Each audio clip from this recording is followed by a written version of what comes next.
Terima kasih pemirsa bagi Anda yang masih setia bersama kami dalam program Tafsir Al-Misbah mengenal surah Al-A'raf bersama Bapak Quraisy Shihab.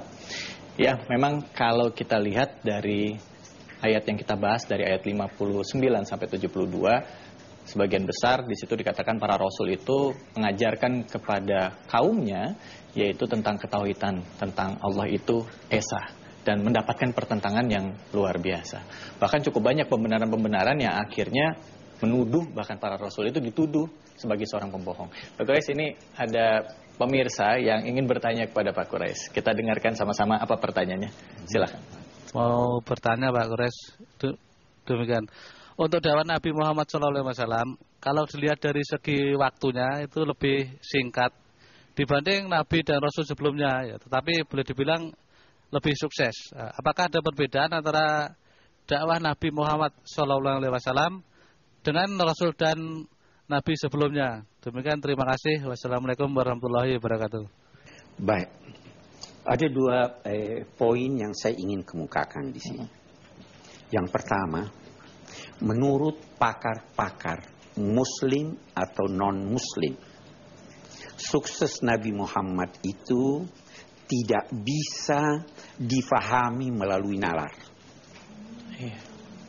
Kalau mau pakai akal, tidak mungkin dalam 23 tahun dia bisa mengubah masyarakat, dia bisa meruntuhkan sendi-sendi dua superpower masanya. Kalau bisa diberi contoh, kalau ada satu orang sakit, tidak mau berobat, tidak mau makan obat, lantas dia sembuh, apa artinya? Allah. Itu ada. Allah yang menyembuhkan. Jadi sukses Nabi Muhammad itu karena Allah. Itu sebabnya kalau Anda berkata bahwa Nabi Muhammad itu punya keterlibatan yang luar biasa secara mandiri sehingga mendapat sukses, Anda dinilai tidak memberikan gambaran yang tepat. Allah misalnya dalam Al-Quran kan waktu perang Badar dikatakan wa ma ramaita idz ramaita walakinnallaha rama. Kamu waktu melempar bukan kamu yang lempar, Allah yang lempar. Kalau kamu berjanji bertemu dengan pasukan musyrik itu, pasti kamu tidak bisa ketemu. Tapi Allah yang mau. Ini satu. Jadi yang kedua, dalam konteks kita menganalisa sukses ini, memang berbeda dakwah Nabi Muhammad itu dengan dakwah nabi-nabi sebelumnya. Nabi Isa misalnya, itu kita baca dalam perjanjian baru. Kalian tidak akan percaya kepadaku kalau aku tidak mengerjakan pekerjaan Bapa. Jadi dia mengandalkan mukjizat. Kalau Nabi Muhammad ketika dimintai mukjizat yang bersifat material, dia katakan saya nggak bisa. Tuhan punya urusan itu. Jadi beliau mengandalkan dalam dakwahnya nalar. Mengandalkan dalam dakwahnya kebersihan hati. Masyarakat yang ditemui Nabi Muhammad sampai sekarang ini pikirannya udah lebih terbuka, ya kan? Kritis dan lain-lain sebagainya. Itu sebab sukses tersebut. Saya kira itu. Baik, ini ada lagi pemirsa yang ingin bertanya, ya. Kami persilakan, silakan kita saksikan sama-sama. Pak Ustadz Faris, saya mau bertanya. Semua nabi menyampaikan tema la ilaha illallah yang bermakna tidak ada Tuhan selain Allah. Oleh karena pentingnya hal tersebut, kapan kita bisa mengenalkan Allah kepada anak-anak kita? Dan bagaimana caranya? Ini paling sulit. Paling sulit karena anak-anak kita itu bagaimana ya? Anak-anak kita itu belum memiliki kecerdasan yang penuh untuk memahami biasanya uraian orang tua yang ini. Banyak pertanyaan itu yang diberikan pada anak. Termasuk dalam konteks keesaan Tuhan, itu banyak sekali pertanyaan yang mestinya diberikan kepada anak contoh-contoh. Oh, kasih contoh.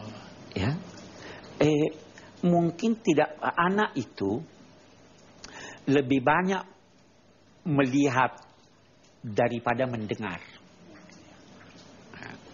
Ada anak yang bertanya misalnya, Tuhan Esa, Tuhan ada, Tuhan wujud. Siapa yang mewujudkan Tuhan? Kan begitu. Iya. Nah, kasih dia contoh. Misalnya, suruh dia berhitung. Kalau Anda suruh dia berhitung, hitung dari 1. Sudah 1 berapa? 2. Sudah 2, 3. Sampai akhirnya udah capek. Ya kan?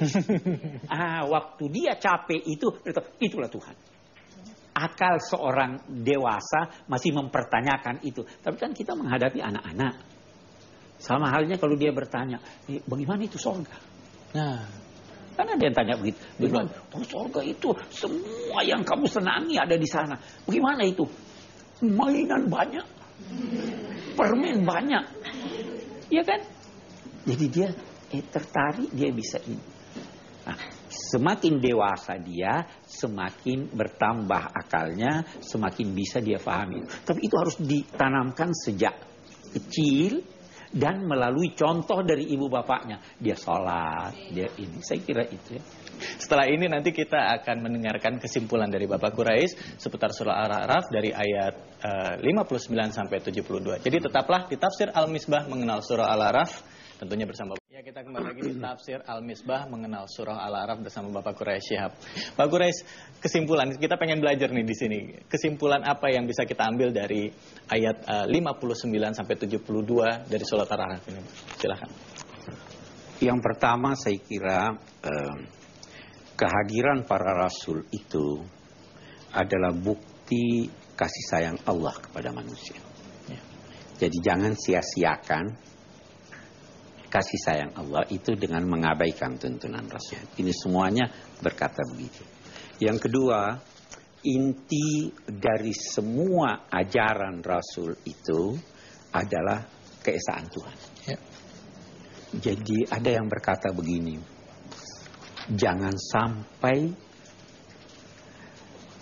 keyakinan tentang keesaan Allah itu mencederai hati Anda.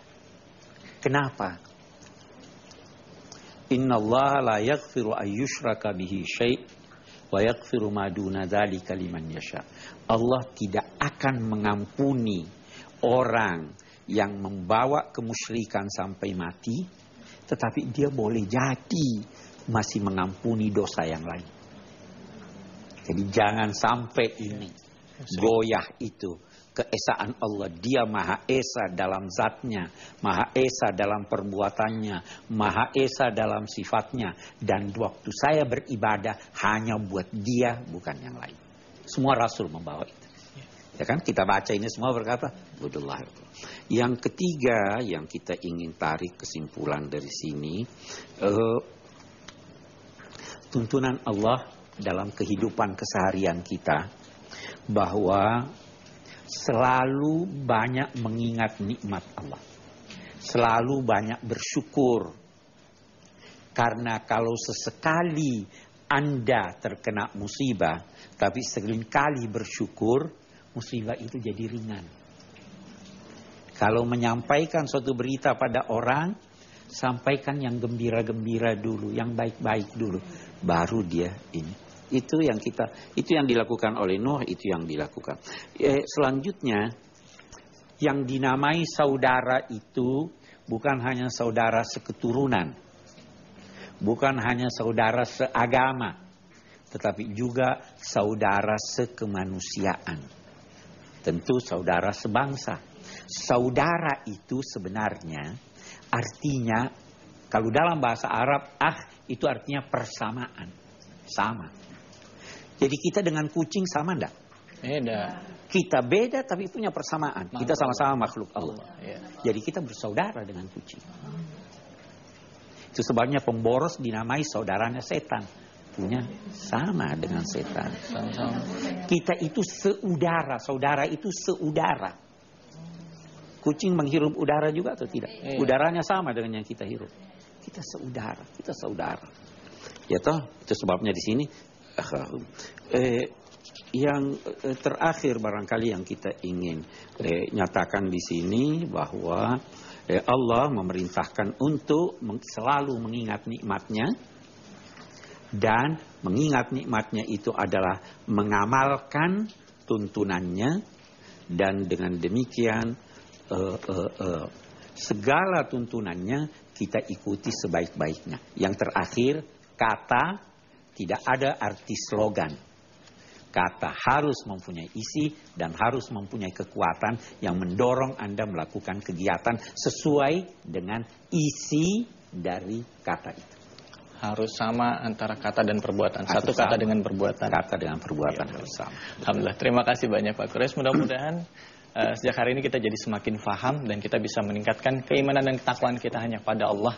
Tidak bergeser hati kita, tidak goyang hati kita untuk mengakui keesaan Allah. Dan yakin bahwa ada Allah yang akan selalu melindungi kita dan menjaga kita. Kadang-kala kita suka ragu Pak Quraisy. Kita bilang, saya yakin sama Allah. Tapi begitu ada ujian, masih bergantung sama selain Allah nih Pak Quraisy. Ya, ini teguran dan renungan buat kita semuanya. Terima kasih pemirsa, Anda sudah tentunya menyimak acara Tafsir Al-Misbah mengenal surah Al-A'raf bersama Bapak Quraisy Shihab. Dan terima kasih ibu-ibu dari pengajian Nur Ramadan yang sudah hadir. Terima kasih Pak Quraisy Shihab. Saya David Ali undur diri. Untuk jangan lupa saksikan terus rangkaian program Berkah Cahaya Ramadan hanya di Metro TV. Wassalamualaikum warahmatullahi wabarakatuh.